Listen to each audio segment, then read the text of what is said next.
الله يصبحكن بأنوار النبي محمد صلى الله عليه وسلم. أنا اسمي بشرى من حلب. هلأ عنا الساعة 8 الصبح. أنا ما بفطر. حبيت أسوي لكم خلطة أنا كل يوم باكل منها، يعني بفطر منها، وهذا هو فطوري اليومي.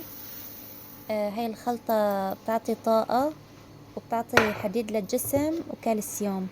هاي الخلطة مكونة من السمسم وحبة البركة وطحينة ودبس التمر. أول شي إيش بتعملوا؟ بتجيبوا السمسم الأبيض وبتحطوه بتحمصوه شوي على النار لحتى يصير لونه زهري. ما تحمصوه كتير مشان ما يحترق، شوي. حتى هاي الوصفة مفيدة للولاد كمان. طعمون هيك معلقة صغيرة كل يوم، يعني كل معلقة منها كبيرة، معلقة طعام كبيرة تساوي 7 كاسات حليب.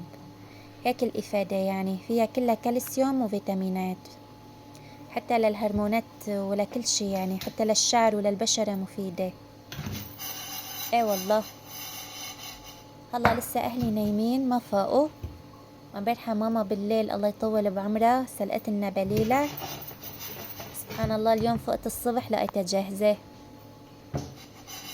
ايه مثل ما قلنا بنضل عم نحمص السمسم الابيض لحتى يصير لونه زهري. شوفوا شلون ريحته عن جد، يعني مثل الحليب. سبحان الله. يعني هي بتعطيكم طاقة لكل اليوم. حتى بإذن الله بتروح وجع الإجرين والجسم وهيك. شوفوا صار لونه هلأ زهري. نعيفها شوي كمان.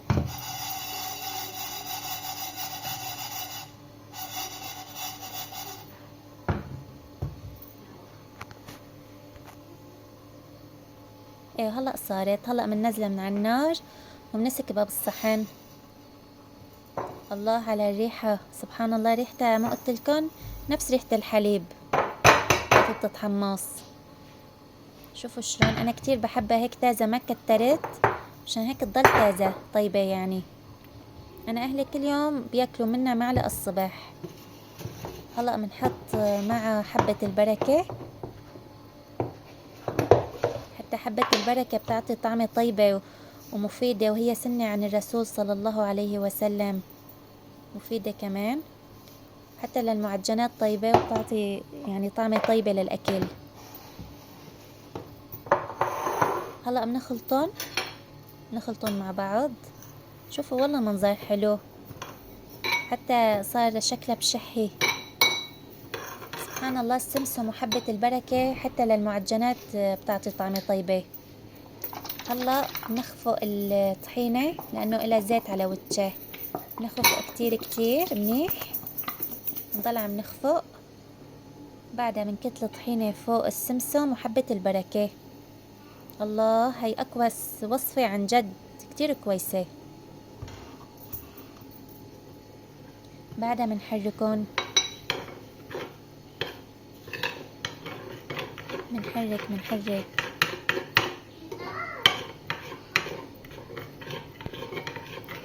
خليكن هيك عم بتحركوا لحتى يصير متناسق. كأني أنا شايفة بدها كمان حبة بركة. يلا هلأ شي شوي رح أرجع أحط لها حبة بركة. وهلأ رح نحط دبس التمر. دبس التمر كمان فيه حديد وبقوي الجسم، بيعطي طعمة طيبة كمان. كمان بنخلطن مع بعض. نضل عم نخلط لحتى يمشي الحال. بدي ارجع احط حبة سودا لانه انا قلتلكن حسيتها قليلة. سبحان الله. انا ما بحب اكل حبة البركة هيك حاف، بحب اكلها مع شي تاني مثلا. ما بحب هيك اكلها لحالها حبة البركة. بحب اكلها مع المعجنات، احطها مع المعجنات، مع البيتزا مثلا، مع هاي الخلطة بتطلع كتير كتير طيبة. وهلأ صارت جاهزة وصفتنا. شوفوا ما شاء الله شلون صارت كتير كويسة. عن جد بتمنى تجربوا هاي الوصفة ورح تدعولي كتير كتير، ورح تستفيدوا عليها. ناخد شوفوا معلقة وحدة بس عند الصبح. هي المعلقة، تاكلوها على مهلكن، تاكلوها مع فنجان قهوة و7 حبات تمر على سنة سيدنا محمد صلى الله عليه وسلم. أنا هلا بدي أجهز القهوة لأهلي لأنه أهلي لساتهم نايمين. هلا رح أفيقن وأقول لهم بيقوموا يلا حاج نام عشان نشرب القهوة مع بعض وأطعميهم أدوقن هاي الوصفة. هنن أهلي كل يوم يعني بنفيق سوا وإجباري يعني بناكل هي الوصفة لأنه كتير كويسة للجسم، بتعطي طاقة كل يوم. وهي هلا جهزنا التمر، بنحط لكل من فنجان، مع الفنجان بنحط لكل من 7 تمرات. بسم الله الرحمن الرحيم. صبايا دخيل قلبكن اشتركوا بقناتي وفعلوا زر الجرس، دخيل قلبكن أنا.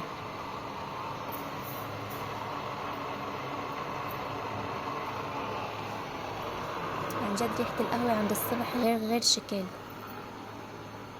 أنا ما بحسن كل يوم بدي أفيق إذا ما شربت قهوة الصبح بحس شي ناقصني، مو بس أنا وأهلي كلياتنا يعني.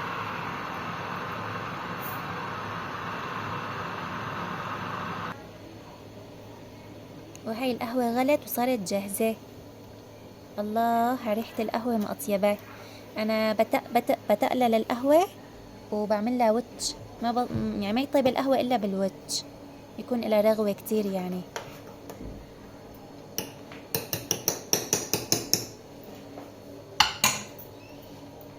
وهلأ رح نصب القهوة مثل ما قلت لكم صبايا. أنا هاد روتيني الصباحي، هيك أنا فطوري وهيك يعني بسوي. كبينا القهوة، يلا كب القهوة خير إن شاء الله.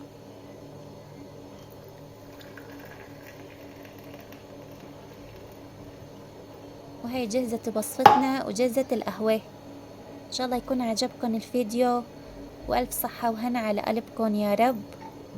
وهي معلقة ما تنسوها كل يوم عند الصبح بتاكلوا منها مشان يقوى الحديد اللي بجسمكم والكالسيوم. ألف صحة وهنا، أتمنى يكون عجبكم الفيديو. وباي باي يا حلوين، الله يحميكم. باي.